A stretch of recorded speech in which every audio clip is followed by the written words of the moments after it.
Cześć, witajcie, z tej strony Suert. Jak co tydzień zapraszam na film, w którym zebrałem najciekawsze newsy ze świata gier.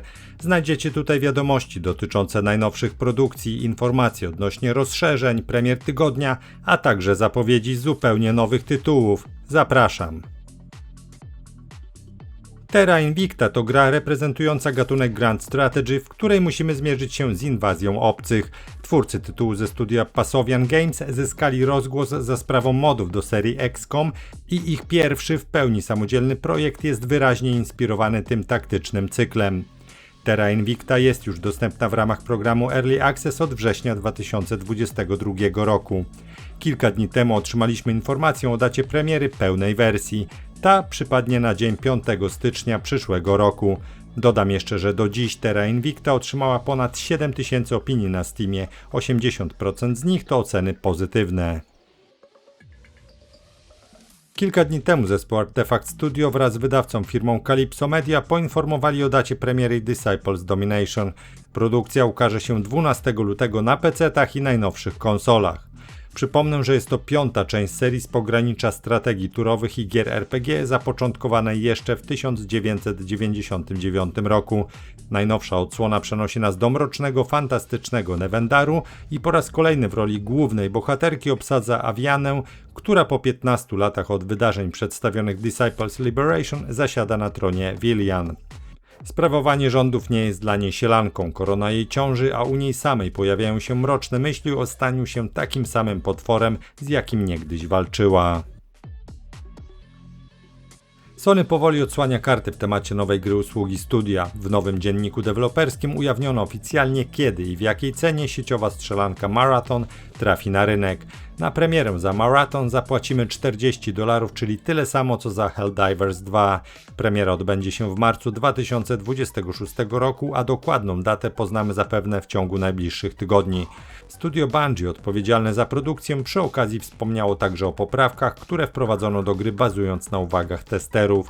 Obejmują one usprawnienia tzw. Proximity Chat, czyli czatu głosowego w pobliżu innych graczy, poprawki trybu Rook, czyli kolejki dla samotnych strzelców, a także ulepszenia oprawy wizualnej. Studio Project Cloud Games wraz z wydawcą firmą Perp Games ogłosili datę premiery The Relic First Guardian. To RPG akcji typu Souls-like zadebiutuje na PC-tach i najnowszych konsolach 26 maja 2026 roku. The Relic The First Guardian zabiera nas w podróż do świata fantasy o nazwie Arsiltus. Gdy strzegący jej relikt został zniszczony, krainę pochłonęła pustka, która przemieniła ją w świat śmierci. W trakcie rozgrywki wcielamy się w tytułowego strażnika. Naszym zadaniem jest zebranie fragmentów reliktu i rozprawienie się z pustką, nim będzie na to za późno. Gra Terminator Survivors po raz kolejny zalicza opóźnienie. Pierwotnie produkcja miała ukazać się w tym roku, ale już wiemy, że ten termin na pewno nie zostanie dotrzymany. Na razie twórcy nie są gotowi podać nowej daty premiery. Opóźnienie Terminator Survivors wynika z dwóch rzeczy. Po pierwsze, twórcy zrezygnowali z wczesnego dostępu. Gra ma się teraz ukazać od razu w pełnej wersji. Autorzy chcą, aby pierwszy kontakt graczy z ich dziełem był możliwie jak najlepszy. Poza tym twórcy zdecydowali się na radykalną zmianę koncepcji i usunęli tryb kooperacyjny, który miał być jednym z głównych filarów projektu. Autorzy uważają, że tylko taka zmiana pozwoli w pełni zrealizować klimat tej marki. Chcą bowiem, aby gracz czuł desperację walcząc ze znacznie silniejszymi siłami Skynetu, a przy grupie ludzi bawiących się kooperacyjnie tego efektu często nie udawało się osiągnąć. Podsumowując, za jakiś czas powinniśmy otrzymać w pełni dopracowany produkt dla pojedynczego gracza, nic tylko czekać. 15 grudnia na PC-tach w ramach wczesnego dostępu pojawił się debiutancki projekt zespołu Wombo Games zatytułowany Riders of Black Veil. To hybryda RPG akcji, roguelite'a i gry ekstrakcyjnej, w której solo lub w koopie wcielamy się w zwierzęta i przemierzamy fabrykę należącą do złowrogiej koalicji. Tytuł oddaje nam do dyspozycji postacie inspirowane grami typu MOBA i pozwala tworzyć unikalne buildy w oparciu o atuty reprezentujące różnorodne profesje. Na liście dostępnych klas znajdziemy wojownika, maga, zabójcę, strażnika, kapłana, mnicha, druida oraz czarnoksiężnika. Gra cieszy się skromnym zainteresowaniem. Na Steamie w szczytowym momencie dnia premiery w produkcji przebywało nieco ponad 1000 osób w jednym momencie. Riders of Black Veil zbiera mieszane opinie na platformie firmy Valve. 16 grudnia zadebiutowała długo wyczekiwana sieciowa strzelanka Pioneer. Jest to debiutancka produkcja niezależnego rosyjskiego studia GFA Games, przy tworzeniu której wzorowano się m.in. na serii Stalker. Niestety debiut nie wypadł zbyt okazale, tytuł zbiera mieszane opinie na Steamie, także wyniki aktywności pozostawiają sporo do życzenia. W szczytowym momencie dnia premiery w grze przebywało niecałe 1000 osób jednocześnie. 16 grudnia w ramach wczesnego dostępu na PC-tach zadebiutowała gra Vartos Heir to the Throne. To roguelite zrealizowany w formie gry typu hack and slash, którego akcję osadzono w krainie fantasy. W grze przemierzamy lochy generowane proceduralnie i mierzymy się z hordami wrogów, po śmierci przejmując kontrolę nad kolejnymi wskrzeszanymi dla nas bohaterami. W Vartos Heir to the Throne można grać w pojedynkę lub w trybie współpracy przez internet. W momencie przygotowywania tego materiału gra zbierała w większości pozytywne opinie na Steamie. W szczytowym momencie w grze przebywało jednak tylko niecałe 70 osób jednocześnie. 15 grudnia do Tainted Grail The Fall of Avalon trafiło duże fabularne rozszerzenie zatytułowane Sanctuary of Saras. DLC oferuje zupełnie nowy akt, a na jego ukończenie trzeba będzie zarezerwować sobie od 10 do 15 godzin. Opowie nam ono nową historię osadzoną w zatopionym sanktuarium, gdzie przyjdzie nam podążać śladami Nimue i dezerterów, którzy wystąpili przeciwko królowi Arturowi. Naszym zadaniem będzie rozwikłanie zagadki ich zniknięcia, a także poznanie prawdy o straszliwej zemście Merlina. Oprócz zadań głównych i pobocznych znajdziemy tu m.in. 4 nowych bossów i 12 unikalnych przeciwników, ponad 20 ręcznie wykonanych lochów i wnętrz, ponad 100 elementów wyposażenia oraz alternatywny system progresji oparty na aktywacji świętych kapliczek i zdobywaniu punktów umiejętności do rozdysponowania na 3 nowych drzewkach. Zawartość płatnego dodatku będzie dostępna dla każdego, kto w podstawowej wersji gry odblokował Quanakt, czyli akt drugi. Do gry Stalker 2 Heart of Chernobyl trafiła nowa zawartość pod postacią patcha zatytułowanego Stories Untold. Wprowadzony przez nią wątek fabularny składa się z 8 zadań. Wszystko zaczyna się od naukowców z ośrodka badawczego Malachit, którzy zaczynają odbierać dziwny sygnał radiowy zakłócający ich PDA, a także powodujący bóle głowy, krwawienie z nosa i halucynacje u tych, którzy go odsłuchali. Jednocześnie aktualizacja sprawi, że na dość wyludnionych do tej pory obszarach mapy zacznie pojawiać się więcej stalkerów, a w spalonym lesie otrzymamy dostęp do nowej, bezpiecznej strefy. Do gry Ark Riders trafiła nowa aktualizacja sezonowa nazwana Flickering Flames. Dzięki niej takie mapy jak pole bitwy przy zaporze, pogrzebane miasto, port kosmiczny czy błękitna brama doczekają się nowych śnieżnych wariantów. Na każdej z map w tej wersji gracze będą musieli uważać na nową mechanikę odmrożenia. Sprawia ona, że przebywanie na otwartym terenie stopniowo uszczupla nasz pasek zdrowia, a zapobiec temu możemy wchodząc do wnętrz budynków.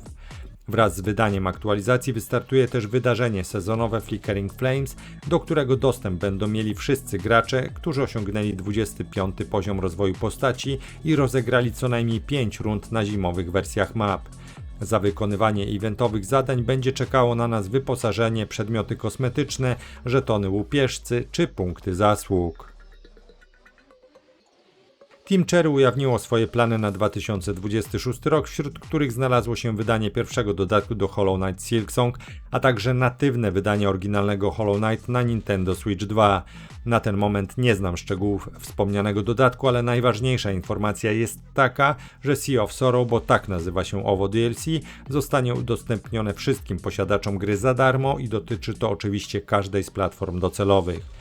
To nie koniec dobrych wieści. W przyszłym roku posiadacze Nintendo Switch 2 będą mogli za darmo zaktualizować Hollow Knight do ulepszonej wersji, zyskując zwiększony limit klatek na sekundę, wyższą rozdzielczość oraz bardziej szczegółową grafikę. Studio zapowiedziało, że równocześnie będzie pracować nad odświeżeniem gry w innych wersjach, zarówno na PC, jak i konsolach.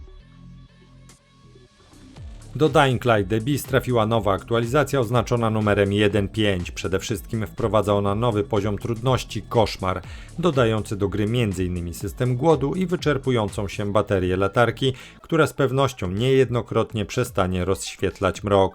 Eksploracją uprzykrzy także przemieniec alfa. Według twórców ten nowy rodzaj zarażonego jest najbardziej inteligentny i najniebezpieczniejszy spośród wszystkich, jacy pojawili się w serii. Żeby go pokonać, należy postawić na strategiczne myślenie i dobry refleks. Koszmar wpływa również na resztę wrogów. Na nowym poziomie przeciwnicy stają się bardziej agresywni, a oprócz tego w ciemnych strefach spotkamy przemieńców w ciągu dnia. Trudniej też jest znaleźć cenne zasoby. Aby zachęcić graczy do wypróbowania koszmaru, twórcy zagwarantowali nagrody. Każdy, kto pokona bossów gry bez zmiany poziomu trudności, może liczyć na specjalny strój, skin pojazdu oraz wyjątkowe talizmany. Aktualizacja wprowadza również 2 nowe finishery, po jednej dla jednoręcznej broni obuchowej i jednoręcznej broni siecznej. Oprócz tego Techland przygotował poprawki techniczne oraz udoskonalenia balansu nowej gry plus. Dzięki temu trudność rozgrywki powinna być lepiej wyważona do poziomu legendy gracza.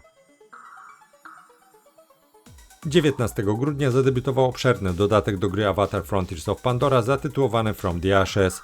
DLC przynosi rozgrywkę lepiej zaprojektowaną pod kątem kamery trzecioosobowej, co objawia się przede wszystkim w systemie walki czy animacjach finisherów. Fabularnie rozszerzenie osadzono kilka tygodni po wydarzeniach z filmu Avatar Ogień i Popiół, a około pół roku po finale podstawowego Frontiers of Pandora i wcześniejszych dodatkach. Wcielamy się tutaj w Soleka, czyli wojownika Navi, przemierzając część zachodnich rubieży obejmującą spustoszony las Kinglor i niedostępny wcześniej obszar wąwozy. Protagonista próbuje nie tylko dokonać zemsty na swoich oprawcach, lecz również odnaleźć rozproszonych członków swojej rodziny. Plague Doctor Life in Pestilence to nadchodzący symulator medyczny, którego akcję osadzono w mrocznych realiach średniowiecza. Tytuł jest tworzony z myślą o PC-tach, a jego premierę wstępnie ustalono na przyszły rok. Gracz wciela się tutaj w postać początkującego, nieznanego medyka, który z czasem ewoluuje w szanowanego lekarza walczącego z dżumą. Głównym zadaniem jest niesienie pomocy mieszkańcom w obliczu rozprzestrzeniającej się czarnej śmierci. Gracz musi decydować, czy dochowa przysięgi Hipokratesa, czy pozwoli światu pogrążyć się w mroku wraz z kolejnymi zgonami. Rozgrywka obejmuje zbieranie surowców i składników, ważenie mikstur leczniczych oraz przeprowadzanie skomplikowanych operacji chirurgicznych. Co ciekawe, tytuł oferuje możliwość zabawy w pojedynkę lub w trybie współpracy dla maksymalnie 4 osób. Gracze mogą zakładać i rozbudowywać własne placówki medyczne, aby skuteczniej leczyć zarażonych. Jakiś czas temu studio Chaos Manufacturing zapowiedziało grę Soul Shogunate. Jej premierę zaplanowano na 2027 rok. To trzecioosobowe RPG akcji w klimatach science fiction osadzone w układzie słonecznym, rządzonym według zasad rodem z feudalnej Japonii. W omawianej produkcji wcielamy się w Yuzuki, czyli dziedziczkę z niegdyś wpływowego rodu samurajów, którego członkowie zostali wymordowani przez rywalizujący klan. Pałająca żądzą zemsty protagonistka staje się roninką i robi wszystko, co w jej mocy, by wymierzyć sprawiedliwość oprawcom swojej rodziny. Darkcraft to zapowiedziana kilka tygodni temu gra z gatunku MMORPG, która łączy mechaniki znane z serii Dark Souls z oprawą wizualną przypominającą Minecrafta. Tytuł powstaje z myślą o PC-tach i będzie dystrybuowany w modelu free-to-play. Akcja Darkcraft toczy się w mrocznym świecie fantasy pełnym zrujnowanych zamków, świątyń i lochów. Świat ma żyć własnym życiem, a tzw. Game Masterzy będą mogli wpływać na wydarzenia na serwerach w czasie rzeczywistym, na przykład przywołując bossów lub zlecając unikalne zadania. Wspomniałem wcześniej o gatunku MMORPG. Otóż gracze mogą łączyć się w gildie, brać udział w rajdach oraz rywalizować ze sobą w otwartym trybie PvP, gdzie istnieje ryzyko utraty zdobytych łupów. Walka ma być wymagająca, a każde starcie z potworami lub bossami stanowi realne wyzwanie. W potyczkach położono nacisk na precyzyjne wyczucie czasu, zarządzanie paskiem wytrzymałości, uniki oraz parowanie ciosów. Obecnie nie znam dokładnej daty premiery, jednak gra znajduje się w aktywnej fazie rozwoju i można ją już dodać do listy życzeń na platformie Steam. Przewiduje się, że wczesny dostęp może wystartować pod koniec 2026 lub 2027 roku. I to tyle na dziś. Pozostaje jeszcze zaprosić na kanał, na którym znajdziecie mnóstwo informacji ze świata gier. Zachęcam do subskrypcji, dzięki czemu zawsze będziecie na bieżąco. A teraz żegnam się z Wami gorąco. Do zobaczenia, do usłyszenia. Cześć!